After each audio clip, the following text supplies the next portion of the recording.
யார் உதவி செய்தாலும் செய்யவில்லை என்றாலும், யார் எதிர்த்து நின்றாலும், யார் துரோகம் செய்தாலும் எல்லா தடைகளையும் உடைத்து இந்த புலிப்படை அருந்ததியர் உள்ளிடஒதுக்கீட்டை பாதுகாக்கும் என்கிற ஒப்பற்ற ஒரு ஒப்புதலை இந்த மண்ணிலே விதைத்து தமிழ் புலிகள் கட்சி மிக தீவிரமாக முன்னெடுக்கும் என்பதை சொல்லி, விடுதலை இயக்கத்தினுடைய நிறுவன தலைவர் மாண்புமிகு ஐயா ஞானசேகரன் அவர்களுக்கு நாளைய தினம் பிறந்த நாள் தினம் அனுசரிக்கப்படுகிற இந்த நேரத்தில் அவருடைய தியாகத்தை போற்றும் விதமாக முதற்கண் அவருக்கு தமிழ் புலிகள் கட்சியின் சார்பில் நெஞ்சார்ந்த வீர வணக்கத்தினை முதற்கண் உறுத்தாக்கிக் கொள்கிறேன். ஐயா தலித் ஞானசேகரன் அவர்கள் பறந்து விரிந்து களமாடிய பூமி இது. ஒடுக்கப்பட்ட மக்களுடைய ஒற்றுமைகளை பறைசாற்றும் விதமாக எண்ணற்ற போராட்டங்களை முன்னெடுத்த பகுதியாக கரூர் கட்டமைக்கப்பட்டிருக்கிறது. அவர் எடுத்த அந்த தியாகத்தினுடைய விளைச்சல் இன்றைக்கும் சசிகுமார் அவர்கள் மூலமாக, ஐயா மூக்நாயக் அவர்களுடைய மூலமாக இந்த மண்ணில் இன்றைக்கும் வேறு ஊன்றி அது பரவி கொண்டிருக்கிறது, உறுதியாக நின்று கொண்டிருக்கிறது. எனவேதான் அம்பேத்கரிய பெரியாரிய மார்க்சிய சிந்தனையாளர்கள் இந்த மண்ணில் இன்றும் உறுதியாக நெஞ்சுறுதியோடு ஒடுக்கப்பட்ட மக்களுக்கு நாம் களமாட முடிகிறது. எனவே இந்த மண்ணில் ஒடுக்கப்பட்ட மக்களுடைய ஒற்றுமைகளை பறைசாற்றிய ஐயா ஞானசேகரன் அவர்களுடைய தியாகத்தை போற்றும் விதமாக அவர் பெரிதும் ஆசைப்படுகிற அருந்ததியர் மக்களுடைய விடுதலையை முன்னிறுத்தி அந்த விடுதலைக்கான கருவியாக இருக்கிற அருந்ததியர் உள்ளிடஒதுக்கீட்டை விலக்கி இன்றைக்கு தலித் விடுதலை இயக்கம் பொதுக்கூட்டம் நடத்தி கொண்டிருக்கிறார்கள். என் அன்பான உறவுகளே, இந்த நேரத்தில் அருந்ததியர் உள்ளிடஒதுக்கீட்டை விலக்கி பேச வேண்டிய அவசியம் ஏன் ஏற்பட்டிருக்கிறது? அருந்ததியர் மக்களுக்கு வழங்கப்பட்டிருக்கிற உள் இடஒதுக்கீட்டினுடைய சாராம்சம் என்னவாக இருக்கிறது என்பதை, எந்த மக்களுக்காக அந்த சட்டம் இயற்றப்பட்டிருக்கிறதோ, எந்த மக்கள் பயன்பெற வேண்டும் என்று அந்த சட்டத்தை இயற்றினார்களோ, இன்னும் அந்த மக்களுக்கே இந்த சட்டத்தினுடைய தேவையை, இந்த சட்டத்தினுடைய நோக்கத்தை தெளிவுபடுத்த வேண்டிய நிலையிலே தான் நாம் நின்று கொண்டிருக்கிறோம். தமிழகத்தில் அல்லது இந்திய சாதிய அமைப்பு முறையில், இந்திய சமூக அமைப்பு முறை என்பது சாதிய அமைப்பு முறையாக இருக்கிறது. இந்த சாதிய அமைப்பு முறை என்பது 4 வர்ண முறையை இந்த மண்ணிலே உருவாக்கி 4 விதமான ஏற்றத்தாழ்வுகளை இந்த மண்ணிலே வேரூன்ற செய்து அதை பாதுகாக்க 4000 சாதிகளை உருவாக்கி, சாதிகளுக்குள் பல உட்சாதிகளை உருவாக்கி, சாதிய அமைப்பு முறையை இறுக்கமாக வைத்துக் கொண்டு இங்கிருக்கிற 4 வர்ண முறையை மிக கவனமாக பாதுகாத்துக் கொண்டிருக்கிறார்கள். இந்த சாதிய அமைப்பு முறை எந்த நிலையிலும் கெட்டுவிடக்கூடாது என்பதற்காக அதற்கு ஒரு மத கோட்பாடுகளை உருவாக்கி, அந்த மதத்தை பாதுகாக்கிற கடவுள்களை உருவாக்கி, அந்த கடவுள்களை பாதுகாக்கிற கோயில்களை உருவாக்கி, அந்த கோயில்களை பாதுகாக்கிற சாஸ்திர சம்பிரதாயங்களை உருவாக்கி, இந்த சாதிய அமைப்பு முறையை ஒரு கெட்டித்தட்டி போன ஒரு அமைப்பு முறையாக இன்றைக்கும் இந்த மண்ணிலே நிலவச் செய்வதன் மூலமாக பார்ப்பனியம் வென்றிருக்கிறது. இந்த சாதிய அமைப்பு முறை ஒழிக்கப்பட வேண்டும். இந்த சாதிய அமைப்பு முறையினால் ஏற்றத்தாழ்வுகள் இந்த மண்ணிலே நிலைநிறுத்தப்பட்டிருக்கிறது. ஏற்றத்தாழ்வுகள் ஒழிக்கப்பட்டு மனிதர்கள் அனைவரும் சமம். இந்திய சமூகத்தில் பிறந்த யாரும் ஏற்றத்தாழ்வுகளை கொண்டவர்கள் அல்ல, எல்லோரும் சமமாக வாழ வேண்டும் என்கிற நிலையை உருவாக்குவதற்கு மானுட சமூகத்திலே அம்பேத்கர், பெரியார், காரல் மார்க்ஸ் போன்ற பல தலைவர்கள் இந்த மண்ணிலே பல போராட்டங்களை முன்னெடுத்தார்கள். இவர்களுக்கெல்லாம் முன்னோடியாக இந்த சாதிய அமைப்பு முறையினால் 4 வர்ண முறையை உருவாக்கிய அந்த அமைப்பு முறையில் எல்லா படிநிலைகளுக்கும் சூத்திரர் என்கிற ஒரு சாதிய அமைப்பு முறையை உருவாக்கி அவர்கள் அடிமைகளாக்கப்பட்டார்கள். 4 வர்ணத்திலே கடைக்கோடியிலே இருக்கிற சூத்திரர்களுக்கு எந்த உரிமையும் கிடையாது. சூத்திரர்களுக்கு எந்த உரிமைகளும் கிடையாது என்று சொன்னால், சூத்திரர்கள் அடிமைகள் என்று சொன்னால், அவர்கள் இங்கே தமிழகத்தில் இருக்கிற பட்டியல் சாதியை சார்ந்தவர்கள் அல்ல. இன்னும் வெளிப்படையாக சொல்ல வேண்டும் என்று சொன்னால், அடிமைகளாக வீழ்த்தப்பட்டு இருக்கிற சூத்திரர்கள் என்பவர்கள் தேவேந்திரகுல வேளாளர்களோ ஆதி திராவிடர்களோ அருந்ததியர்களோ அல்ல.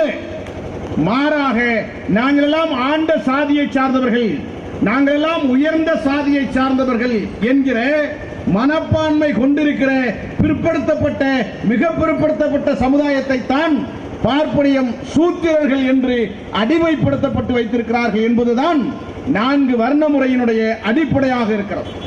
எனவே இங்கே சூத்திரர்கள் என்கிற அடிமைகள் என்பவர்கள் இங்கிருக்கிற அமைப்பு முறையின் அடிப்படையிலே பிற்படுத்தப்பட்ட மிக பிற்படுத்தப்பட்ட சமுதாயத்தை சார்ந்தவர்களாக இருந்திருக்கிறார்கள். அவர்களுக்கு கல்வி உரிமை கிடையாது. சூத்திரர்களுக்கு கீழே பெண்கள் இருக்க வேண்டும் என்கிற நிலை இருந்தது. இந்த வர்ண முறையிலே தனியாக பிரித்து வைக்கப்பட்டவர்களாக இருப்பவர்கள் தான் தீண்டத்தகாத சாதிகள் என்கிற 5வது வர்ணத்தை சார்ந்தவர்களாக இருக்கிறார்கள். அவர்கள்தான் இன்றைக்கு தேவேந்திரகுல வேளாளர்களாக, பறையர்களாக, அருந்ததியர்களாக, தீண்டத்தகாதவர்களாக, பட்டியல் சாதிக்காரர்களாக 5ஆம் வர்ண முறையாக ஒதுக்கி வைக்கப்பட்டிருக்கிறார்கள்.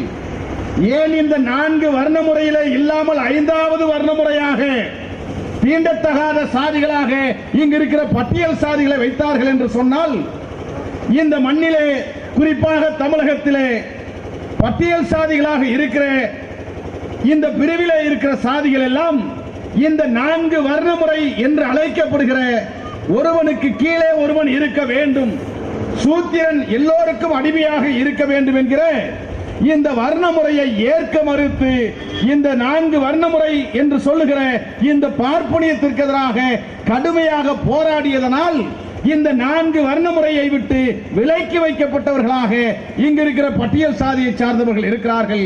வரலாற்றின் அடிப்படையிலே தீண்டத்தகாதவர்கள் என்று சொல்லுகிற இந்த பட்டியல் சாதியை சார்ந்தவர்கள் 4 வர்ண முறையை எதிர்த்ததனால் இவர்கள் தீண்டத்தகாதவர்களாக ஆக்கப்பட்டார்கள். எனவே 4 வர்ண முறையை ஏற்க மறுத்தவர்கள் பட்டியல் சாதியை சார்ந்தவர்கள் என்பது இந்திய அமைப்பு முறையினுடைய சாதி அமைப்பு முறையாக இருக்கிறது என்பதை நாம் முதலில் புரிந்து கொள்ள வேண்டும். இப்படியாக சூத்திரர்களும் தீண்டத்தகாத சாதியை சார்ந்தவர்கள் என்று அழைக்கப்படுகிற பட்டியல் சாதிக்காரர்களும் இந்த 4 வர்ண முறை கோட்பாட்டின் அடிப்படையிலே வீழ்த்தப்பட்டவர்களாக இருந்தார்கள், கேட்பாரற்றவர்களாக இருந்தார்கள், அடிமையாக இருந்தார்கள். கல்வி உரிமை பறிக்கப்பட்டது, வேலை வாய்ப்பு உரிமை பறிக்கப்பட்டது. இந்த நிலையிலே இருக்கிற எல்லா சமுதாயத்தையும் சார்ந்த பெண்கள் ஆண்களுக்கு அடிமைகளாக வீழ்த்தப்பட்டார்கள் என்கிற இந்த வரலாற்றிலே இருந்து நாம் இந்த இடஒதுக்கீட்டை பார்க்க வேண்டியதாக இருக்கிறது. ஆக வீழ்த்தப்பட்ட சூத்திரர்களும் எதிர்த்து போராடிய தீண்டத்தகாதவர்களும் இந்த மண்ணில் பார்ப்பனியத்தால் எந்த உரிமைகளையும் நுகர முடியாமல் ஒதுக்கி வைக்கப்பட்டவர்களாக இருந்தார்கள். இந்த நிலையை இந்திய வரலாற்றில் முதலாக மாற்றியவர் வடமாநிலத்தில் பிறந்த ஜோதிராவ் பூலே என்கிற ஒரு சாகு தலைவர்களுக்கு முன்பாக சாகு மகாராஜா என்கிற ஒரு மன்னர் ஆளுகிற அந்த மண்ணிலே சூத்திரர்கள் வீழ்த்தப்பட்டு கிடக்கிறார்களே, பஞ்சமர்கள் கேட்பாரற்று கிடக்கிறார்களே, எல்லா வேலை வாய்ப்புகளையும் எல்லா உரிமைகளையும் பார்ப்பனர்கள் மட்டுமே அனுபவித்துக் கொண்டிருக்கிறார்களே, இந்த நிலையை மாற்றியமைக்க வேண்டும். எல்லா சாதியை சார்ந்தவர்களும் எல்லா வேலை வாய்ப்புகளையும் பெற வேண்டும், எல்லா உரிமைகளையும் பெற வேண்டும் என்று முதலாக சிந்தித்து சாகு மகாராஜா என்கிற மன்னன் ஏறத்தாழ 1902ஆம் ஆண்டு வாக்கில சூத்திரர்களுக்கு கல்வியிலே இடமளித்தார், சூத்திரர்களுக்கு வேலை வாய்ப்பிலே இடமளித்தார். இந்த மண்ணிலே அடிமைகளாக வீழ்த்தப்பட்டிருக்கிற பெண்கள் கல்வியை பெற வேண்டும், பெண்கள் வேலை வாய்ப்பிலே முன்னேற்றம் அடைய வேண்டும் என்று சாகர் மகாராஜாவிற்கு பிறகு ஜோதிராவ் பூலே, சாவித்திரிபாய் பூலே போன்ற வட இந்தியாவிலே பல தலைவர்கள் உருவாகி ஒடுக்கப்பட்ட மக்களுக்காக, சாதியின் பெயரால் வீழ்த்தப்பட்ட, பிற்படுத்தப்பட்ட, தீண்டத்தகாத மக்களுக்காக பல போராட்டங்களை முன்னெடுத்தார்கள். தமிழகத்திலே தந்தை பெரியார் பிறந்தார். வடமாநிலத்திலே பிறந்த புரட்சியாளர் அம்பேத்கர் அவர்கள் பெரியாரின் சிந்தனையோடும் பெரியார் அம்பேத்கரிய சிந்தனையோடும் ஒன்றி போய் பல போராட்டங்களை முன்னெடுத்ததனுடைய விளைவாக சாகு மகாராஜா உருவாக்கி தந்த இடஒதுக்கீட்டினுடைய நீட்சி தொடர்ச்சியாக இந்திய மண்ணிலே வேர்விட்டு பரவியது. சூத்திரர்களும் பஞ்சவர்களும் கல்வியிலே இடமொழிய இடம் பெறுவதற்கான வாய்ப்புகளை அவர்கள் உருவாக்கிறார். இதனுடைய நீட்சியாக தந்தை பெரியார் அவர்களும் புரட்சியாளர் அம்பேத்கர் அவர்களும் எடுத்த முன்னெடுப்புகளினுடைய விளைவாக தமிழகத்திலே நீதி கட்சி உருவானது. தென்னிந்திய நல உரிமை சங்கமாக உருவாக்கப்பட்டு பின்னாளிலே நீதி கட்சியாக உருவெடுத்து இன்றைக்கும் நீதி கட்சியினுடைய தொடர்ச்சியாக திராவிட முன்னேற்ற கழகம் இன்றைக்கு ஆட்சியிலே அமர்த்தப்பட்டிருக்கிறது அல்லவா? இவையெல்லாம் ஒரு சித்தாந்தத்தின் அடிப்படையிலே உருவாக்கப்பட்டது. இந்த தென்னிந்திய நல உரிமை சங்கமாக இருக்கலாம் அல்லது நீதி கட்சியாக இருக்கலாம். இவைகளெல்லாம் எதனால் உருவாக்கப்பட்டது என்று சொன்னால், தமிழகத்தில் எல்லா உரிமைகளையும் பார்ப்பனர்கள் மட்டுமே அனுபவித்துக் கொண்டிருக்கிறார்கள். கல்வியா பார்ப்பனர்களுக்கு மட்டுமே, வேலை வாய்ப்பா பார்ப்பனர்களுக்கு மட்டுமே, ஆட்சி அதிகாரமா பார்ப்பனர்களுக்கு மட்டுமே, அதிகாரத்தை தீர்மானிக்கிற இடமா பார்ப்பனர்களுக்கு மட்டுமே என்கிற நிலையை மாற்றி அமைப்பதற்காக தென்னிந்திய நலச்சங்கம் என்கிற இயக்கத்தை உருவாக்கி பார்ப்பனர் அல்லாத மக்களுக்கு கல்வியிலே இடமளிக்க வேண்டும், பார்ப்பனர் அல்லாத மக்களுக்கு வேலை வாய்ப்பிலே இடமளிக்க வேண்டும், பார்ப்பனர் அல்லாத மக்களுக்கு அனைவரையும் சமமாக நடத்தப்பட வேண்டும் என்கிற முழக்கத்தை முன்வைத்து நீதி கட்சியினுடைய வரலாறு உருவானது. நீதி கட்சி உருவான பிறகுதான் பார்ப்பனர்களுக்கு எதிரான கழகத்தை உருவாக்கி பார்ப்பனர் அல்லாத மக்கள் எல்லா நிலைகளிலும் முன்னேற்றம் அடைவதற்கான வாய்ப்புகளை உருவாக்கினார்கள். அந்த நீட்சியிலே தான் பிற்படுத்தப்பட்ட மக்களுக்கு இடஒதுக்கீடு, இங்க இருக்கிற பட்டியல் சாதி மக்களுக்கு இடஒதுக்கீடு என்கிற இந்த இடஒதுக்கீடுடைய சாராம்சம் உருவானது. ஆக இடஒதுக்கீடு என்பது எதற்காக உருவாக்கப்பட்டது என்று சொன்னால், அனைவருக்கும் பங்கினை சமமாக்கப்பட வேண்டும், சாதிய ஏற்றத்தாழ்வுகள் ஒழிக்கப்பட வேண்டும் என்று சொன்னால், அவர்கள் கல்வியிலே, வேலை வாய்ப்பிலே, பொருளாதாரத்திலே, அரசியலிலே முன்னேற வேண்டும். அதற்கு ஒரு கருவியாக இந்த இடஒதுக்கீடு அமையும் என்பதை நோக்கத்தின் அடிப்படையில் தான் இடஒதுக்கீடு என்கிற கோட்பாடு உருவானது. ஆக இடஒதுக்கீடுடைய சாராம்சம் என்பது அனைவருக்கும் சமமான வாய்ப்புகளை வழங்க வேண்டும் என்கிற அடிப்படையில் தான் ஒரு குறிப்பிட்ட சாதிகள் மாத்திரமே அந்த வாய்ப்புகளை அனுபவித்துவிடக் கூடாது, கல்வி, வேலை வாய்ப்பு, அரசியல் பங்கு என்று அனைத்து சாதிகளுக்கும் பரவலாக்கப்பட வேண்டும் என்கிற லட்சிய நோக்கத்தோடு உயர்ந்த சிந்தனையோடு உருவாக்கப்பட்டதுதான் இடஒதுக்கீடு. அந்த அடிப்படையில் தான் தமிழகத்தில் 69% இடஒதுக்கீடு நடைமுறையில் இருக்கிறது. இந்த இடஒதுக்கீடுக்கு நீண்ட வரலாறு இருக்கிறது. தொடக்கத்தில் 25 விழுக்காடாக 14 விழுக்காடாக இப்படி இடஒதுக்கீட்டுடைய அந்த நகர்வுகள் என்று உருவாக்கப்பட்டு இன்றைக்கு பிற்படுத்தப்பட்டவர்களுக்கு 30 விழுக்காடு, மிக பிற்படுத்தப்பட்டவர்களுக்கு 20 விழுக்காடு, பட்டியல் சாதி மக்களுக்கு 18 விழுக்காடு, பழங்குடி சாதியினருக்கு 1 விழுக்காடு என்று தமிழகத்திலே 69% இடஒதுக்கீடு நடைமுறையிலே இருக்கிறது. இந்த 69% இடஒதுக்கீடு என்பது இந்தியாவில் வேறு எந்த மாநிலத்திலும் கிடையாது.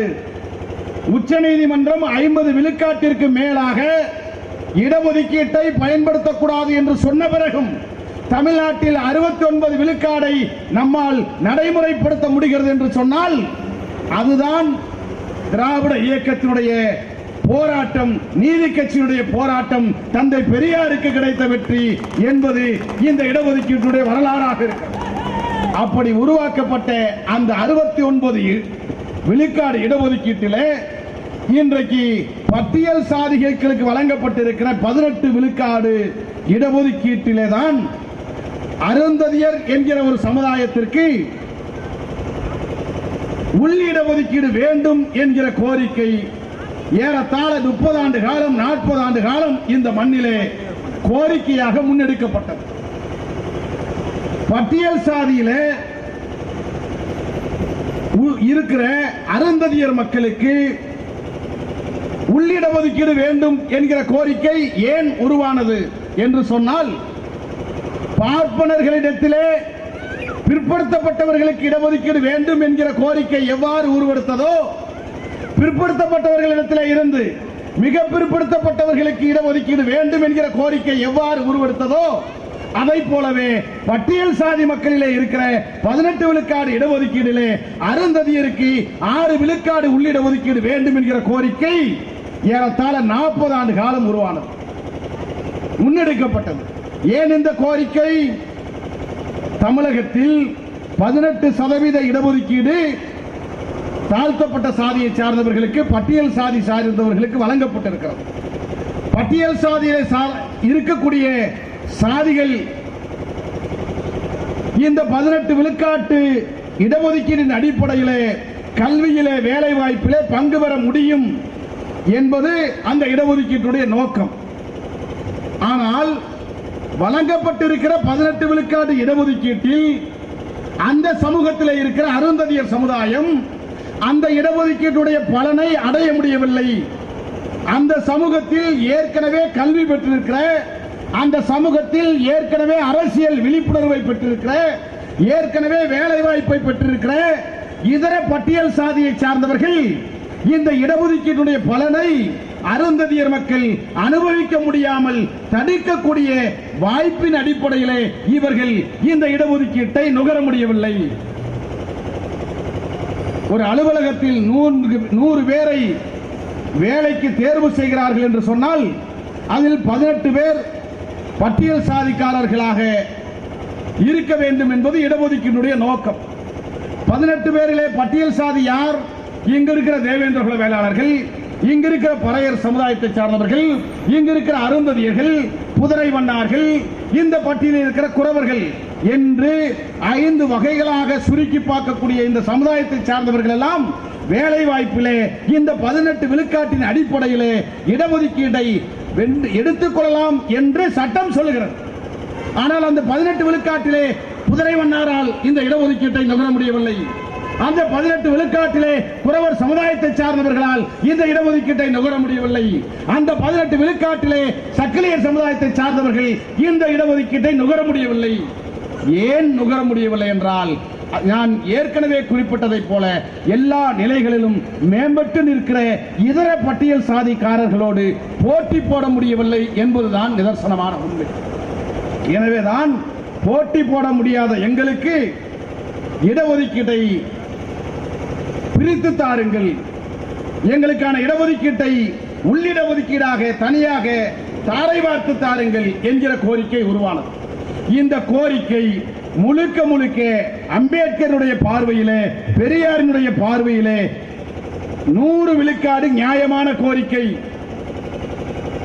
பட்டியல் சாதியில் இருக்கிற 18 விழுக்காட்டிலே அருந்ததியர்களுக்கு இடஒதுக்கீடு வேண்டும் என்கிற கோரிக்கை இதர பட்டியல் சாதிக்காரர்களுக்கு எதிரான கோரிக்கை அல்ல.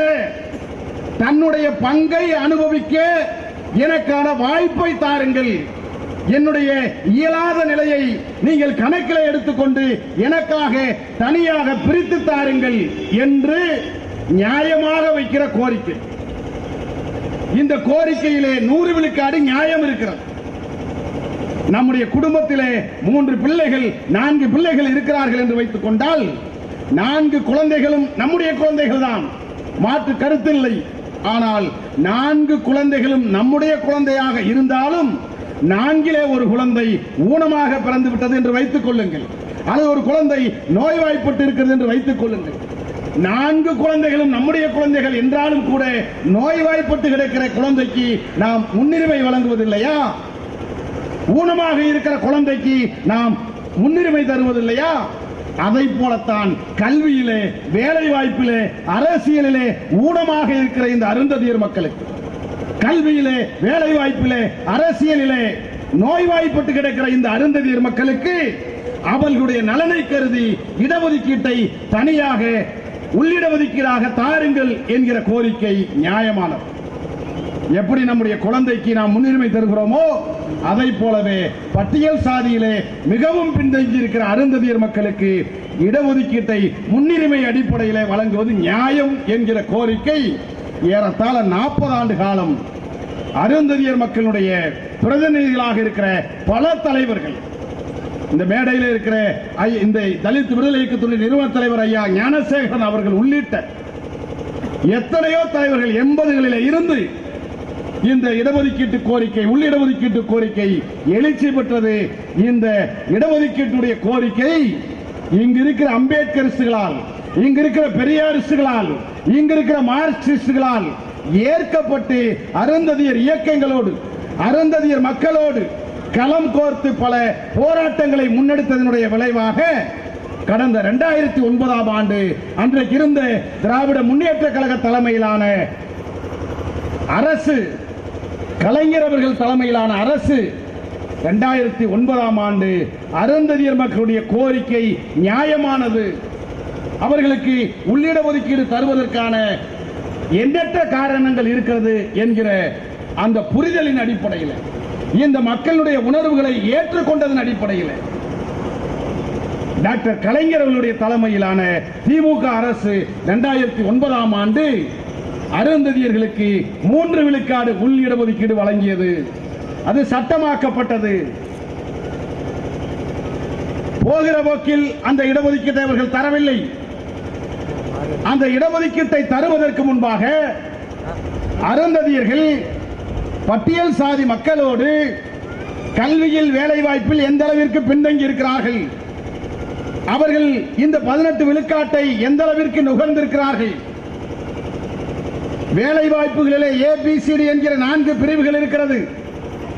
அந்த பிரிவுகளிலே D என்கிற தூய்மை பணியாளர் பணிபுரிகிற பிரிவுகளிலே தான் ஏறத்தாழ 90 விழுக்காடு இந்த மக்கள் இருக்கிறார்கள். இவர்களால் A பிரிவிலே, B பிரிவிலே வேலை வாய்ப்பை நுகர முடியவில்லை. அதாவது அதிகார தலைமையிலே இருக்கிற அந்த பதவிகளிலே இவர்கள் இடம்பெற முடியவில்லை. எனவே கீழே வீழ்ந்து கிடக்கிற இந்த மக்களை கைதூக்கி விடும் விதமாக வழங்கியதுதான் 3 விழுக்காடு உள்ளிட ஒதுக்கீடு. இந்த இடஒதுக்கீட்டை சட்டமாக முன்மொழிந்து அவருடைய உடல்நிலை முதுகு தண்டுவட அறுவை சிகிச்சை செய்யப்பட்டு மருத்துவமனையில் இருந்த நிலையிலும் கூட அன்றைக்கு இருந்த துணை முதலமைச்சராக இருந்த மாண்புமிகு தளபதி ஸ்டாலின் அவர்களுடைய கைகளிலே அந்த சட்டத்தை கொடுத்தனுப்பி சட்டத்தை சட்டமன்றத்தில் நிறைவேற்றுங்கள் என்று சொல்லி இந்த சட்டத்தை தளபதி ஸ்டாலின் அவர்கள் ஒருமனதாக சட்டமன்றத்திலே தீர்மானமாக நிறைவேற்றி சட்டமாக்கப்பட்டு அருந்ததியர்களுக்கு உள்ளிட ஒதுக்கீடு சட்டம் சாத்தியமானது. இந்த 2009 அருந்ததியர்களுக்கு வழங்கப்பட்ட இந்த உள்ளிட ஒதுக்கீட்டிற்கு பிறகு இந்த சட்டத்தை எதிர்த்து பல குரல்கள் வந்தது. தாழ்த்தப்பட்ட மக்களை பிளவுபடுத்தி விட்டார் கருணாநிதி, பட்டியல் சாதி மக்களுடைய ஒற்றுமையை சிதைத்து விட்டார் கருணாநிதி, அரசியல் அமைப்பு சட்டத்தை மீறிவிட்டார். எனவே இந்த உள்ளிட ஒதுக்கீட்டை ரத்து செய்ய வேண்டும் என்று சென்னை உயர்நீதிமன்ற மதுரை கிளையிலே, சென்னை உயர்நீதிமன்றத்திலே வழக்கு தொடுக்கப்பட்டு அந்த வழக்கு மேல்முறையீடாக உச்சநீதிமன்றம் வரை சென்று ஏறத்தாழ 14 ஆண்டு காலம் நீதிமன்றத்திலே விசாரணைக்கு உட்படுத்தி கடந்த ஆகஸ்ட் 1ஆம் தேதி ஒரு வரலாற்று சிறப்புமிக்க தீர்ப்பை உச்சநீதிமன்றம் வழங்கியது. கலைஞர் அவர்கள் வழங்கிய உள்ளிட ஒதுக்கீடு சட்டம் செல்லும் என்கிற வரலாற்று சிறப்புமிக்க தீர்ப்பை உச்சநீதிமன்றம் வழங்கியது. அது மட்டுமல்ல, பட்டியல் சாதியிலே மிக பின்தங்கி இருக்கிற சாதிகளாக இருப்பவர்களை கணக்கெடுப்பு நடத்தி அவர்களுக்கு இந்த இடஒதுக்கீட்டை மாநில அரசுகளே வழங்கலாம் என்று அந்த தீர்ப்பு சாராம்சம் சொல்லுகிறது. இந்த தீர்ப்பின் மூலமாக அருந்ததியர் உள்ளிட ஒதுக்கீடு மட்டுமல்ல, இந்தியா முழுவதும் உள்ள பட்டியல் சாதியில் இருக்கிற மிக பின்தங்கி இருக்கிற சாதிகளுக்கெல்லாம் இடஒதுக்கீடை பெறுகிற, உள்ளிட ஒதுக்கீடை பெறுகிற வாய்ப்பை அல்லது இந்த சம வாய்ப்பை பெறுகிற வாய்ப்பை இந்தியா முழுவதும் இருக்கிற பின்தங்கிய மக்களுக்கான ஒரு உரிமையாக இந்த தீர்ப்பு நமக்கு கிடைக்கப்பட்டிருக்கிறது என்பதுதான் நிதர்சனமான உண்மை. தமிழகத்திலே அருந்ததியர் உள்ளிட ஒதுக்கீடு, பஞ்சாபிலே அங்கே வால்மீகிகளுக்கான இடஒதுக்கீடு, ஆந்திராவிலே மாதிகா மாலா என்கிற சாதிகளுக்கு இடையிலான இடஒதுக்கீடு என்கிற இந்தியா முழுவதும் எந்தெந்த மாநிலத்தில் பட்டியல் சாதியிலே பின்தங்கி இருக்கிற மக்கள் இடஒதுக்கீடு வேண்டும் என்று கேட்கிறார்களோ அந்த மக்களுக்கெல்லாம் இடஒதுக்கீடை வழங்க மாநில அரசுகளுக்கு அதிகாரம் உண்டு என்கிற வரலாற்று சிறப்புமிக்க தீர்ப்பை வழங்கியிருக்கிறார்கள். இடஒதுக்கீடை 2009 ஆண்டு வழங்கிய போது என்ன ஒப்பாரி சத்தம் கேட்டதோ, உள்ளிடஒதுக்கீடு வேண்டும் என்று 30 ஆண்டு காலம் நாம் போராடிய போது என்ன ஒப்பாரி சத்தம் கேட்டதோ அதை போலவே இந்த உச்சநீதிமன்றம் தீர்ப்பு வந்த பிறகும் சிலருடைய ஒப்பாரி சத்தம் கேட்டுக்கொண்டே இருக்கிறது. இதை இந்த அருந்ததியர் மக்கள் உன்னிப்பாக கவனத்தில் எடுத்துக் கொள்ள வேண்டிய நிலையைத்தான் விலைக்கு பேச வேண்டும் என்று தலித் விடுதலை இயக்கம் இந்த பொதுக்கூட்டத்தை நடத்தி கொண்டிருக்கிறார். அருந்ததியர்களுக்கு வழங்கப்பட்ட உள்ளிடஒதுக்கீடு எதை செய்தது, என்ன செய்தது, இந்த இடஒதுக்கீட்டால் இந்த சமூகம் அடைந்த பலன்கள் என்ன என்பதையெல்லாம் நாம் நினைத்து பார்த்து அந்த பயன்களை, அந்த சம வாய்ப்புகளை தக்க வைப்பதற்கான போராட்டத்தை, தக்க வைப்பதற்கான முன்னெடுப்புகளை நாம் முன்னெடுக்க வேண்டிய தேவை இருக்கிறது. இந்த அருந்ததியர் உள்ளிடஒதுக்கீடு 2009 ஆண்டு வழங்கப்பட்டார்கள் அல்லவா? வழங்கப்பட்ட பிறகு 2010 ஆண்டில் இருந்து ஏறத்தாழ 14 ஆண்டுகள் ஆகிவிட்டது.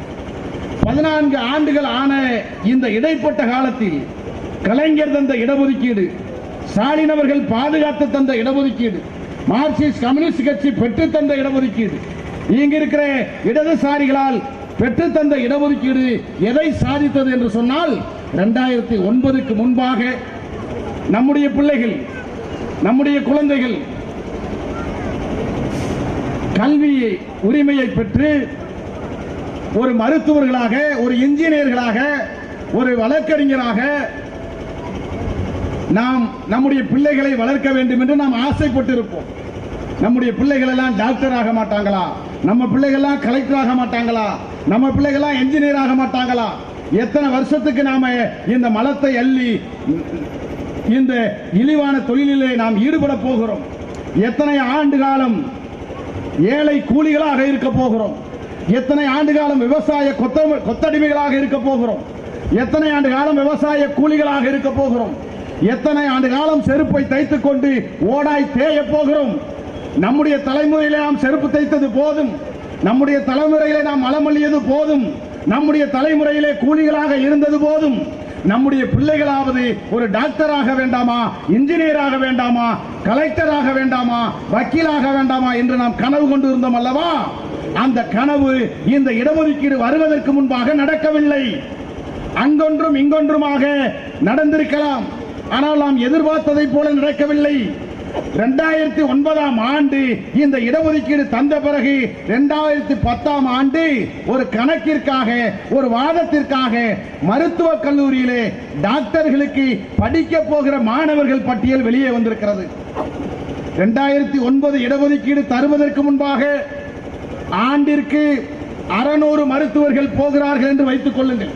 பட்டியல் சாதியிலே 18 விழுக்காடு இடஒதுக்கீட்டின் அடிப்படையில் 600, 650 மாணவர்கள் ஆண்டிற்கு ஒரு முறை டாக்டர்களாக போகிறார்கள். ஆண்டிற்கு ஒரு முறை டாக்டர்களாக 600 பேர் போகிறார்கள் என்றால் தேவேந்திரகுல வேளாளர், பறையர், அருந்ததியர் என்று பொதுவான கணக்காக அது காட்டப்படுகிறது. ஆனால் அப்படி போகிற மருத்துவ மாணவர்களிலே எத்தனை பேர் அருந்ததியர் என்று கணக்கு பார்த்தால் 2009க்கு முன்பாக வெறும் 5 பேர், 6 பேர் தான் மருத்துவக் கல்லூரியிலே நுழைய கூடிய ஒரு வாய்ப்பை பெற்றிருக்கிறார்கள். ஆனால் இந்த இடஒதுக்கீடு வந்த பிறகு ஏறத்தாழ ஆண்டிற்கு 70 பேர் மருத்துவ மாணவர்களாக இந்த தலைமுறையிலே டாக்டர்களாக நாம் முன்னேற முடிகிறது என்று சொன்னால் அந்த இடஒதுக்கீடு தான் கலைஞர் அவர்கள் நமக்கு தந்த இடஒதுக்கீடு. ஆண்டிற்கு 70 பேர் மருத்துவர்களாக, ஆண்டிற்கு 60-70 பேர் பொறியாளர்களாக, 100க்கும் மேற்பட்டவர்கள் பொறியாளர்களாக, 100க்கு மேற்பட்டவர்கள் வழக்கறிஞராக இன்றைக்கு நாம் வர முடிகிறது என்று சொன்னால் அதுவரை வாய்ப்பு மறுக்கப்பட்ட நமக்கு இந்த உள்ளிட ஒதுக்கீடு தந்த வாய்ப்பினால் நாம் இந்த இடத்தை எட்ட முடிந்திருக்கிறது என்பதை அருந்ததியர் சமுதாய சொந்தங்கள் புரிந்து கொள்ள வேண்டும். வாய்ப்பை பெறக்கூடிய நாம் இந்த இடஒதுக்கீட்டை பாதுகாக்க வேண்டிய தேவை இருக்கிறது. இப்படியெல்லாம் நாம் மருத்துவ மாணவர்களாக வந்த பிறகு, கல்வியிலே வேலை வாய்ப்பிலே அந்த பயனை நாம் அடைந்த பிறகு, அந்த சம பங்கை நாம் பெற்ற பிறகு, அதற்கு முன்பாக இந்த சம பங்கை நமக்கு தரவிடாமல் அனுபவித்துக் கொண்டிருந்த இதர பட்டிய சாதியை சார்ந்தவர்கள் ஒப்பாரி வைக்கிறார்கள், அல்லது கூப்பாடு போடுகிறார்கள், அல்லது பொய்யை இந்த மண்ணிலே விதைத்து ஏதோ பட்டியல் சாதிக்காரர்கள் உரிமைகளை எல்லாம், தேவேந்திரகுல வேளாளர்களுடைய உரிமைகளை எல்லாம், பறையர்களுடைய உரிமைகளை எல்லாம் சக்கிலியர்கள் எடுத்துக்கொண்டு போகிறார்களே என்கிற அந்த பொய்யான முரணான அந்த கருத்துக்களை விதைத்து பட்டியல் சாதி மக்களுடைய பங்கை சக்கிலியர்களிடமிருந்து மீண்டும் பெற துடிக்கிற போராட்டமாக இன்றைக்கு தமிழகத்திலே வலதுசாரிகள் அனைவரும் ஓர் அணியிலே திரண்டிருக்கிறார். இதை நீங்கள் புரிந்து கொள்ள வேண்டும். ஆனால் நிதர்சனமான உண்மை என்ன? உண்மையிலேயே தேவேந்திரகுல வேளாளர்களுடைய உரிமைகளை பறித்திருக்கிறார்களா? கிடையாது. பறையர் மக்களுடைய உரிமைகளை பறித்திருக்கிறார்களா? கிடையாது. இவர்களுக்கு தந்திருக்கிற இந்த 3 விழுக்காடு இடஒதுக்கீட்டுடைய பலனை கூட கடந்த 14 ஆண்டு காலம் இந்த சட்டம் நடைமுறையில் இருந்தும் கூட இந்த 3 விழுக்காட்டிற்கு ஆள் இல்லாமல் இந்த பதவிகள் காலியாக்கப்பட்டு இதர பட்டியல் சாதியை சார்ந்தவர்கள் தான் இன்றைக்கும் அருந்ததியர் மக்களுடைய இடஒதுக்கீட்டுடைய பயனை அனுபவித்துக் கொண்டிருக்கிறார்கள் என்கிற உண்மையை மறைத்து பொய்யான பித்தலாட்டமான ஒரு கருத்தை இந்த மண்ணிலே விதைத்துக் கொண்டிருக்கிறார்கள். நான் உங்களுக்கு சொல்ல கடமைப்பட்டிருக்கிறேன். உண்மையிலேயே இந்த அருந்ததியர் உள்ளிட ஒதுக்கீடு சட்டத்தில், முன்னுரிமை அடிப்படையிலான சட்டத்தில் 3 விழுக்காடு நமக்கு முன்னுரிமை. 3 விழுக்காட்டிலே நம்முடைய அருந்ததியர் மக்கள் இல்லை என்றால் இதர பட்டியல் சாதிக்காரர்கள் பங்கு பெறலாம். அதே போல 3 விழுக்காடு இருந்து அதற்கு மேலாக அருந்ததியர்கள் இருக்கிறார்கள் என்றால் 15 விழுக்காட்டிலும் பங்கு பெறலாம் என்று அரசாணை சொல்லுகிறது. ஆனால் இந்த அருந்ததியர் மக்கள் இன்னும் உள்ளிட ஒதுக்கீடு என்றாலே என்னவென்று தெரியாது. இந்த சட்டம் நமக்கு இருக்கிறதா என்பதே நமக்கு தெரியாது. 3 விழுக்காடு நமக்கா என்கிற விழிப்புணர்வு நமக்கு கிடையாது. இந்த விழிப்புணர்வு இல்லாத காரணத்தினால் 3 விழுக்காட்டிற்கே நம்மால் இல்லை, மீறி 3 விழுக்காடு தான் நமக்கு வழங்கப்பட்டிருக்கிறது, அதற்கு மேலாக நமக்கு இடமில்லை என்று இவனாகவே ஒதுங்கிக் கொள்கிற நிலை இருக்கிறது.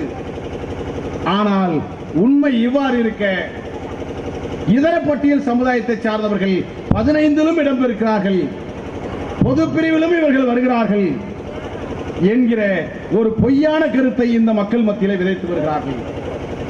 இப்படி பல இயக்கங்கள், பல தலைவர்கள் இந்த அருந்ததியர் உள்ளிட ஒதுக்கீட்டு இருக்கிறதாக பல கருத்துக்களை விதைத்துக் கொண்டிருக்கிறார்கள். நாங்கள் கூட வெளிப்படையாக பேச விரும்புகிறோம். அருந்ததியர் மக்களுடைய பங்கு என்பது யாருடைய பங்கையும் பறிப்பதாக இருக்க வேண்டாம் என்பதை நாங்களே வழிமொழிகிறோம்.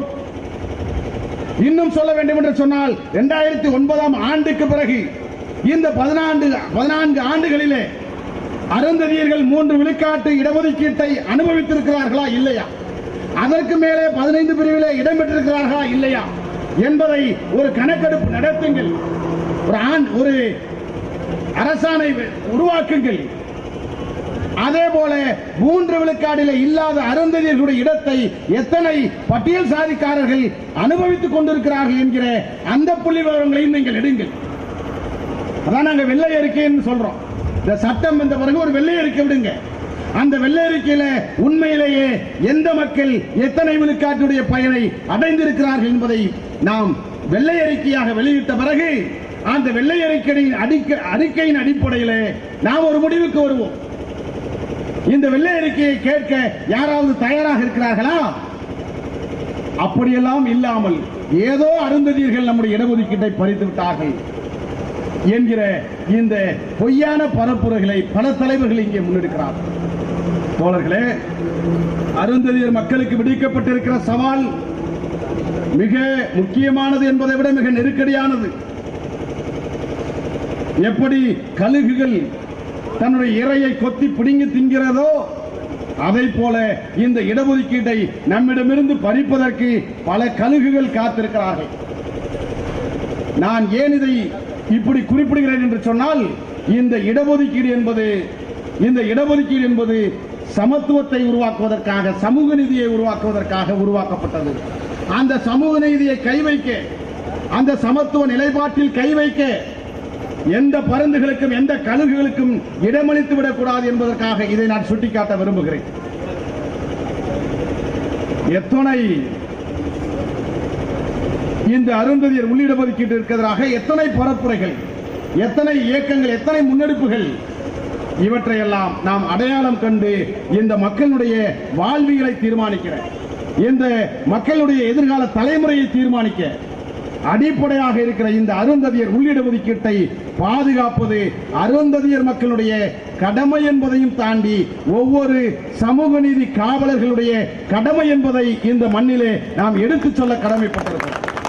உண்மையான ஜனநாயகம் என்பது என்ன? உண்மையான சமூக நீதி என்பது என்ன? யாருக்கெல்லாம் வாய்ப்பு மறுக்கப்பட்டிருக்கிறதோ அவர்களுக்கெல்லாம் அந்த வாய்ப்பை நிலைநிறுத்துவதுதான் உண்மையான சமூக நீதி, நிலைநிறுத்துவதுதான் உண்மையான ஜனநாயகம். எனவே இந்த மண்ணிலே ஜனநாயகம் பேசுகிற, சமூக நீதி பேசுகிற, சமத்துவம் பேசுகிற, தாழ்த்தப்பட்டோர் ஒற்றுமை பேசுகிற, தமிழ் தேசிய அரசியல் பேசுகிற, அம்பேத்கரிய பெரியாரிய மார்க்சிய சிந்தனை இந்த மண்ணிலே பரப்புகிற அத்துணை தலைவர்களுக்கும், அத்துணை இயக்கங்களுக்கும், அத்துணை கருத்தாளர்களுக்கும் ஒரு அடிப்படை கடமை உண்டு.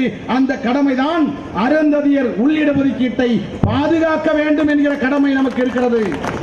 எனவே இது அருந்ததியர் மக்களுக்கான பிரச்சனை என்று ஒதுக்கி வைத்துவிட முடியாது. இது ஒரு பட்டியல் சாதி மக்களுக்கான முரண்பாடு என்று ஒதுக்கி வைத்துவிட முடியாது. இது சமூக நீதி சார்ந்த பிரச்சனை, சமத்துவம் சார்ந்த பிரச்சனை. இந்த பிரச்சனையை நாம் கவனத்திலே கொள்ளாமல் நாம் கவனிக்க தவறிவிட்டோம் என்றால் நம்முடைய அடுத்த தலைமுறை தற்குறி தலைமுறைகளாக மாறிவிடும்.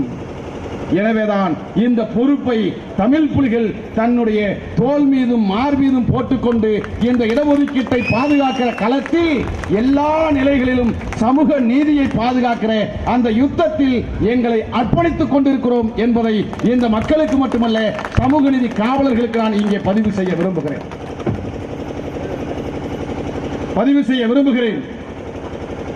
இதிலே கொடுமை என்னவென்றால், இந்த இடஒதுக்கீட்டை பறித்தே ஆக வேண்டும், அருந்ததியர் உள்ளிடஒதுக்கீட்டை ரத்து செய்தே ஆக வேண்டும்.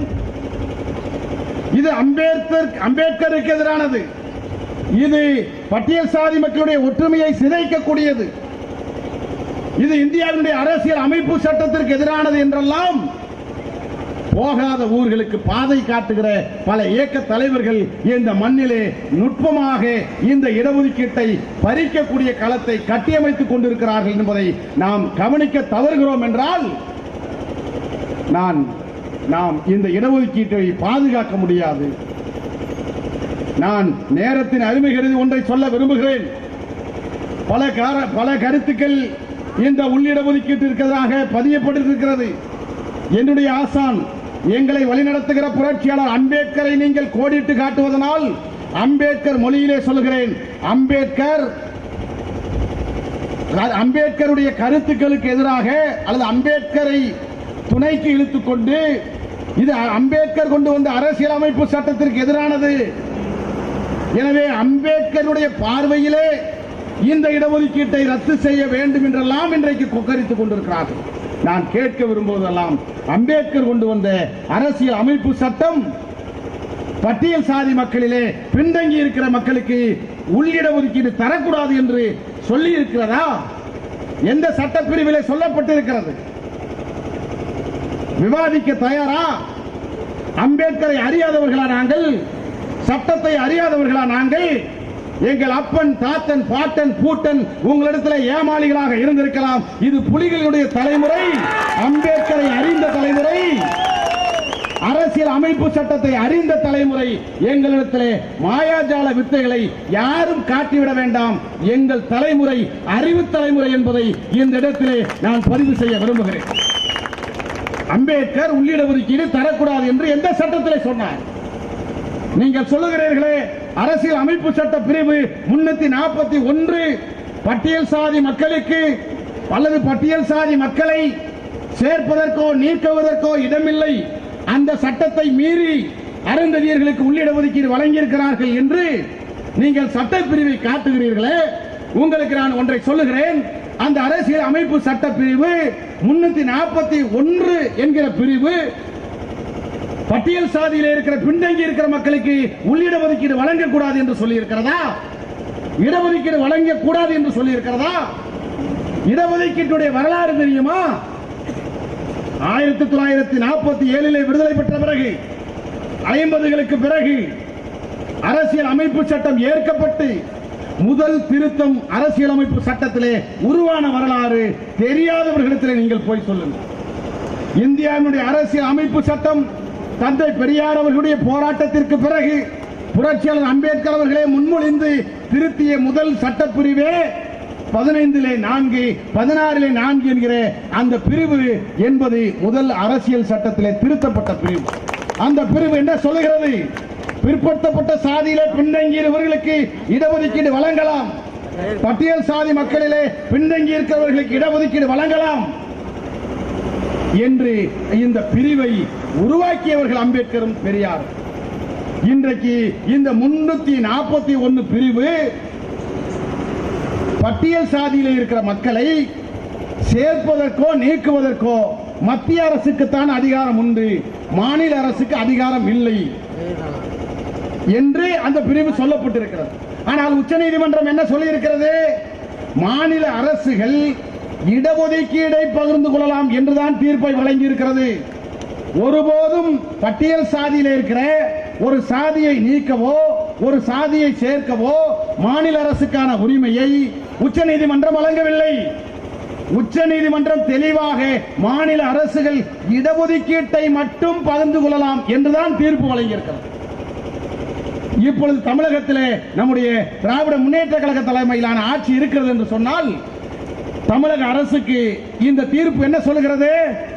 தமிழகத்தில் இருக்கிற சாதியிலே எந்த சாதி பின்தங்கிய சாதி என்று நீங்கள் கணக்கெடுத்து பார்த்து கருதுகிறீர்களோ அவர்களுக்கு நீங்கள் இடஒதுக்கீடை தரலாம் என்று சொல்லுகிறோம். இப்பொழுது உதாரணத்திற்கு இப்படி வைத்துக் கொள்ளலாம். தமிழகத்திலே நீண்ட காலமாக தேவேந்திரகுல வேளாளர்கள் பட்டியலை விட்டு நாங்கள் வெளியேற வேண்டும் என்று கோரிக்கை வைக்கிறார்களே, இந்த கோரிக்கையை ஏற்று தமிழகத்தினுடைய முதலமைச்சர் இந்த தேவேந்திரகுல வேளாளர்களை பட்டியலை விட்டு நீக்க உரிமை உண்டா? அதற்கு இந்த தீர்ப்பு இடமளிக்கிறதா என்றால் கிடையாது. இந்த நீக்குகிற உரிமை மத்திய அரசுக்கு தான் உண்டு, மாநில அரசுக்கு கிடையாது. இங்கிருந்து ஒருவர் போக வேண்டும் என்று கருதினாலோ அல்லது பட்டியல் பிற்படுத்தப்பட்ட சாதியிலே மிக பிற்படுத்தப்பட்ட சாதியிலே இருக்கிற ஒரு சாதியை சார்ந்தவர்கள் நாங்கள் எஸ்சியிலே சேர்ந்து கொள்கிறோம், அதுதான் எங்களுக்கு இடஒதுக்கீடு தருகிறது என்று யாரேனும் நீங்கள் எஸ்சியிலே சேர வேண்டும் என்று விரும்பினாலும் தமிழக அரசால் மாநில அரசுகளால் சேர்த்துக் கொள்ள முடியாது. அதுவும் மத்திய அரசுக்கு தான் உண்டு. எனவே சேர்க்கிற நீக்குகிற உரிமை தமிழக அரசுக்கு மாநில அரசுக்கு வழங்கவில்லை. எது மத்திய அரசிடம்தான் இருக்கிறது. எனவே உச்சநீதிமன்றம் தெளிவாக வரையறுத்திருக்கிற ஒன்று இடஒதுக்கீடு மட்டுமே. எனவே இது அரசியலமைப்பு சட்டப்பிரிவு 341 எதிராக இல்லை, அம்பேத்கருடைய அரசியலமைப்பு சட்டத்திற்கு எதிராக இல்லை.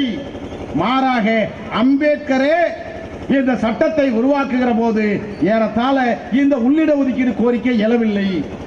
ஆனாலும் கூட பம்பாய் மாகாணத்தில் 15 இடங்களிலே இருக்கிற அம்பேத்கர் பிறந்த சாதியை மகர் சாதி, அந்த சாதி இடஒதுக்கீட்டை முழுமையாக பங்கெடுத்துக் கொள்கிறது. எனவே அங்கிருக்கிற சமர் சாதிகளுக்கு இடஒதுக்கீட்டை பகிர்ந்தளிக்க வேண்டும் என்ற கோரிக்கை வருகிற போது அம்பேத்கரே சொல்கிறார், இடஒதுக்கீடை பகிர்ந்தளிக்க வேண்டிய தேவை ஏற்பட்டால் அது உள்ளிட ஒதுக்கீடாக இருக்கும் பட்சத்தில் அந்த உள்ளிட ஒதுக்கீடை தருவதற்கும் நான் தயார் என்று பம்பாய் மாகாணத்தில் அம்பேத்கர் முழங்கிய அந்த பேச்சு, அம்பேத்கர் முழங்கிய அந்த வாதம் இன்றைக்கும் நம் கண் முன்னால் இருக்கிறது. எனவே இது அம்பேத்கருக்கு எதிராக இல்லை, அரசியல் அமைப்பு சட்டத்திற்கு எதிராக இல்லை, தாழ்த்தப்பட்டோர் ஒற்றுமையை சிதைக்கவில்லை, பட்டியல் சாதி மக்களிலே இருக்கிற அந்த எண்ணிக்கையை இது சிதைக்கவில்லை. உண்மை இவ்வாறு இருக்க பொய்யான கட்டமைப்பை உருவாக்கி இந்த உள்ளிட ஒதுக்கீட்டை சிதைக்கக்கூடிய முயற்சி நடந்து கொண்டிருக்கிறது. இங்கே பல தலைவர்கள் சொல்லி இருக்கிறார்கள். இங்கே குறிப்பாக இந்த இடஒதுக்கீடு தொடர்பாக தமிழ்நாடு முழுவதும் ஒரு வகையான கருத்துக்கள் பரப்பப்படுகிறது. அப்படி பரப்புபவர்களாவது ஒரே கருத்தை முன்வைக்கிறார்களா என்றால் கிடையாது. இந்த மண்ணிலே சேக்கு தமிழரசன் ஐயா அவர்கள் இடஒதுக்கீடே தரக்கூடாது, உள்ளிட ஒதுக்கீட்டை தொடக்கத்திலேயே கிள்ளி எறிய வேண்டும் என்று சொல்லுகிறார். புதிய தமிழகத்தினுடைய கட்சித் தலைவர் ஐயா மருத்துவர் கிருஷ்ணசாமி அவர்கள் இடஒதுக்கீட்டை தாருங்கள், 3ஆ 5ஆ 6ஆ அதோடு வகைப்படுத்திக் கொள்ளுங்கள் என்று சொல்கிறார். அண்ணன் திருமாவளவன் என்ன சொல்கிறார்? வகைப்படுத்த வேண்டாம், உள்ளிட ஒதுக்கீடு வழங்கலாம் என்று சொல்லுகிறார். இதற்கு ஒருபடிக்கு மேலே எந்த சம்பந்தமுமே இல்லாத, இந்த பட்டியல் சாதியிலே பிறக்காத சீமான் என்கிற ஒரு நடிகர் சொல்லுகிறார், 18 இருந்து எடுக்காதீர்கள், பொதுப்பிரிவிலே இருந்து எடுத்து தாருங்கள் என்று சொல்லுகிறார். இந்த 4 கருத்துக்களும் 4 விதமாக இருக்கிறது. இந்த ஒன்னும் தெரியாத பிள்ளை அடிச்சு விளையாடுற மாதிரி, கல்வியற்ற, வேலை வாய்ப்பிலே பங்கு பெற முடியாத, அரசியல் முன்னேற்றத்தை அடையாத இந்த சமுதாய மக்களை எழுச்சி பெற விடாமல், உணர்ச்சி கொள்ள விடாமல் தடுக்கக்கூடிய கருத்துக்களை பல தலைவர்கள் பல விதத்திலே வைத்திருக்கிறார். நான் ஒவ்வொரு தலைவருக்கும் ஒரு கருத்தை வைத்திருக்கிறேன். நேரத்தின் அருமை கருதி நாம் தமிழர் கட்சியினுடைய தலைவர் சீமான் அவர்கள் எங்க இடஒதுக்கீடு, ஆதிக்குடிகளுடைய இடஒதுக்கீடு, அதுல எப்படி அருந்ததியர்களுக்கு எடுத்துடலாம், பொதுப்பிரிவில் இருந்து எடுத்துட்டாங்க என்று பேசுவது லாஜிக்காக இருக்கலாம். அண்மையிலே அண்ணன் ரவிக்குமார் அவர்கள், விடுதலை சிறுத்தைகள் கட்சியை சார்ந்த அண்ணன் ரவிக்குமார் அவர்கள் ஆதி திராவிடர்களுக்கு தனியாக இடஒதுக்கீடு வேண்டும் என்று கேட்டால் தருவீர்களா என்ற ஒரு வினாவை எழுப்பினார். இப்பொழுது சீமான் இடத்தில் நாம் என்ன கேட்கிறோம்? அண்ணன் ரவிக்குமார் ஆதி திராவிடர்களுக்கு இடஒதுக்கீடு கேட்கிறார், எனவே அவருக்கு இந்த 18 தராமல் பொதுப்பிரிவில் எடுத்து தாருங்கள் என்று சீமான் கருத்தை தெரிவிக்க முடியுமா? முடியாது. ஏன்னா இழுச்சவாயா இங்க இருக்கிற சக்கிலியம் அப்படின்னு சீமான் நினைக்கிறான். நான் ஏன்ட்ட ஒருத்தர் பேட்டி கேட்டாரு, என்னங்க சீமான் இப்படி சொல்றாரு, உங்களுக்கு எப்படி இடஒதுக்கீடு தரலாம்னு கேட்கிறாரு அப்படின்னு நான் சொன்னேன். அவர் பொண்டாட்டி இருக்குல்ல, அவர் மனைவி, அந்த அம்மா ஒரு தெலுங்கச்சி, அவங்களுக்கு எப்படி இடஒதுக்கீடு கொடுத்தாங்க? மொழி அடிப்படையிலையா, சாதி அடிப்படையிலையா? அப்படின்னா மொழி அடிப்படையில் கயல்விழிக்கு இடஒதுக்கீடு தரல. கயல்விழி அம்மா இருக்காங்கல்ல, அவங்க ஒரு தெலுங்கர், அவங்களுக்கு மொழி அடிப்படையில் இடஒதுக்கீடு தரல, அவங்க சாதி அடிப்படையில் கொடுத்தாங்க. அத மாதிரி தான் கயல்விழி அவங்க அம்மாவுக்கு எந்த அடிப்படையில் இடஒதுக்கீடு கொடுத்தார்களோ, சீமான் மனைவி கயல்விழிக்கு எந்த அடிப்படையில் இடஒதுக்கீடு கொடுத்தார்களோ அந்த அடிப்படையில் அருந்ததியர்களுக்கு இடஒதுக்கீட்டை தர வேண்டும் என்று நான் சீமானிடத்தில் சொல்லுகிறேன்.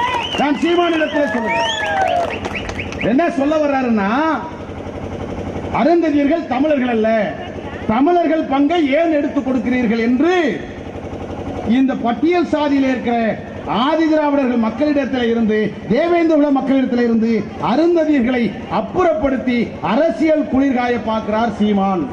அதான் செய்தி. அப்ப நாம என்ன சொல்றோம்? சீமானுக்கு இதை பேசவே தகுதி இல்லை. ஆனால் சீமான் கூட இதிலே நமக்கு எதிராக நின்று கொண்டிருக்கிறார். இதையெல்லாம் நாம் கவனத்தில் எடுத்துக்கொள்ள வேண்டும். இந்த அருந்ததியர் இடஒதுக்கீட்டை பாதுகாக்க நாம் ஒரு அமைப்பாக திரள வேண்டிய தேவையாக இருக்கிறது. நாம் ஒரு அரசியல் விழிப்புணர்வை பெற வேண்டிய தேவை இருக்கிறது. அடுத்த தலைமுறை கல்வி பெற்ற தலைமுறையாக, அடுத்த தலைமுறை வேலை வாய்ப்பை பெறக்கூடிய தலைமுறையாக, அடுத்த தலைமுறை மருத்துவர்களாக, பொறியாளர்களாக, வழக்கறிஞர்களாக, கலெக்டர்களாக வர வேண்டும் என்று சொன்னால் இந்த இடஒதுக்கீட்டை பாதுகாக்க வேண்டியது நம்முடைய அடிப்படை கடமை என்பதை ஒவ்வொரு ஒடுக்கப்பட்டவனும் புரிந்து கொள்ள வேண்டும். இந்த இடஒதுக்கீட்டிற்கு எதிராக எல்லோரும் ஒரு அணியிலே திரண்டிருக்கிறார்கள். ஆனால் இந்த உள்ளிடஒதுக்கீட்டை பாதுகாக்க வேண்டும் என்று முழங்குகிற நாம் ஒரு அணியிலே திரளவில்லை. எடுப்பார் கைப்பிள்ளையாக இருக்கிறோம், ஏற்றத்தாழ்வுகளை கொண்டிருக்கிறோம், அமைப்பாக திரளவில்லை, அரசியலாக அணி திரளவில்லை. நாம் அரசியலாக அணிதிரளாத போது, அமைப்பாக அணிதிரளாத போது, ஓர் அணியிலே அணிதிரளாத போது எதிரிகளுடைய பலம் விரிவடைந்திருக்கிறது. எனவே இந்த இடஒதுக்கீட்டை பாதுகாக்க வேண்டும் என்று சொன்னால் நமக்கென்ற ஒரு அமைப்பு தேவைப்படுகிறது, நமக்கென்ற அரசியல் அதிகாரம் தேவைப்படுகிறது. அந்த அரசியல் அதிகாரத்தை பெறுவதற்கான ஒரு அமைப்பிலே தன்னை இணைத்துக் கொண்டு நாம் ஓர் அணியிலே திரண்டு போராடுவதன் மூலமாகத்தான் இந்த இடஒதுக்கீட்டை நம்மால் பாதுகாக்க முடியும் என்கிற யதார்த்த நிலையை நாம் புரிந்து கொள்ள வேண்டும். எல்லா நிலையிலும் போராடணும். இந்த 14 ஆண்டு காலத்தில் அருந்ததியர் உள்ளிட ஒதுக்கீட்டிலே பயன்பெற்ற என்னுடைய சொந்தங்கள் அரசு ஊழியர்கள் என்ன செய்து கொண்டிருக்கிறார்கள்? அருந்ததியருக்கு இடஒதுக்கீட்டை தரக்கூடாது என்று பட்டியல் சாதியில் இருக்கிற அரசு ஊழியர்கள் எல்லாம் ஒன்று சேர்கிறார்கள். இந்த இடஒதுக்கீடுடைய பயனை பெற்ற அருந்ததிய அரசு ஊழியர்கள் ஒன்று சேர ஏன் தயக்கம் காட்டுகிறீர்கள்? நீங்கள் எல்லோரும் சொல்லுகிற கருத்து, நீங்கள் பல தலைவர்களாக இருக்கிறீர்கள், பல சங்கங்களாக இருக்கிறீர்கள். நான் உங்களிடத்தில் சொல்லிவிட்டேனே, நீங்கள் யாரேனும் ஒருவரை தலைவராக தேர்வு செய்யுங்கள், யாரேனும் ஒரு அமைப்பை அடையாளம் காணுங்கள், ஏதாவது ஒரு அமைப்பை நீங்கள் வளர்த்தெடுங்கள்.